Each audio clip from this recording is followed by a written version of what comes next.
আমি দাঁড়িয়ে আছি হার্ডিবি স্পোর্টস ড্যাম। এই জায়গাটিকে শর্টে হার্ডিসও বলে। এটা একটা ড্যাম। এই যে গেটগুলি দেখতে পাচ্ছেন, এগুলি পানি নিষ্কাশনের গেট। খুব সুন্দর ভিউ, দুই পাশে দুইটি পাহাড় আর মিডল দিয়ে এই গেটটি করা।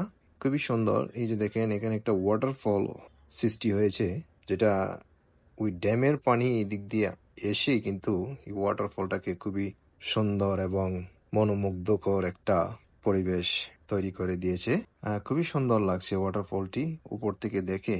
আসলে যদি নিচে যাওয়া যেত এবং দেখা যেত, হয়তো এটার সৌন্দর্যটা আরো বেশি উপভোগ করতে পারতাম। অনেক খোঁজাখুঁজির পরেও আমি কোনো রাস্তা খুঁজে পেলাম না নিচে যাওয়ার। প্রত্যেকটা গেটই লক করা ছিল। এতেই বোঝা যায় যে এই গেটগুলি পাবলিকলি ওপেন ছিল না নিচে যাওয়ার। শুধু অথরিটি হয়তো যেতে পারবে। তাই আর কি করব, প্রতিবারের মতো সান্ত্বনা পুরস্কার হিসেবে দূর থেকেই শুধু দেখে গেলাম। আমি এখানে দাঁড়িয়ে আছি গেটের সামনে। চারিপাশের যে পাহাড়গুলি আছে, খুবই উঁচু উঁচু পাহাড়। এটা কাছ থেকে দেখলে আপনারা বুঝতে পারবেন যে কত উঁচু পাহাড় এটা।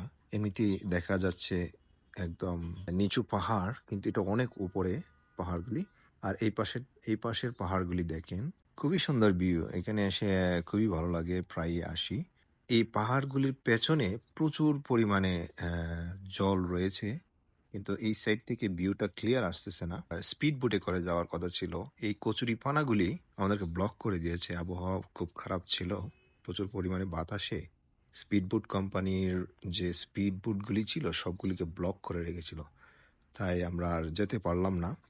তো অন্য কোনো একদিন অবশ্যই আমরা যাব এবং সুন্দর করে ভিউগুলি আপনাদেরকে দেখিয়ে দেব। এখানে এখানে শুধু ওয়াটার নিষ্কাশনের গেটটা এটা দেখেছেন, কিন্তু পাহাড়গুলির পেছনে কিন্তু প্রচুর জায়গা রয়েছে, যে জায়গায় শুধু পানি আর পানি।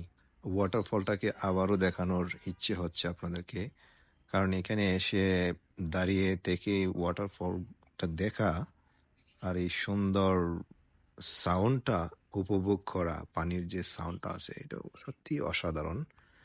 আর এই ড্যামটা অনেক অনেক উঁচু, কারণ উপর থেকে এভাবে বুঝতে পারতেছেন না আপনারা কতটা উঁচু হবে। খুবই উঁচু। এবং এটা কবে নির্মাণ করেছিল সে ব্যাপারে আমার কোনো তথ্য নেই, সেই জন্য আর আমি কিছু বলতে পারছি না এ ব্যাপারে। তা চারিপাশে ভিউটা খুবই সুন্দর। আর এই পাহাড়গুলি একদম সলিড রক পাহাড়, একদম স্ট্রং পাথরের পাহাড়। সবাই ভালো থাকবেন।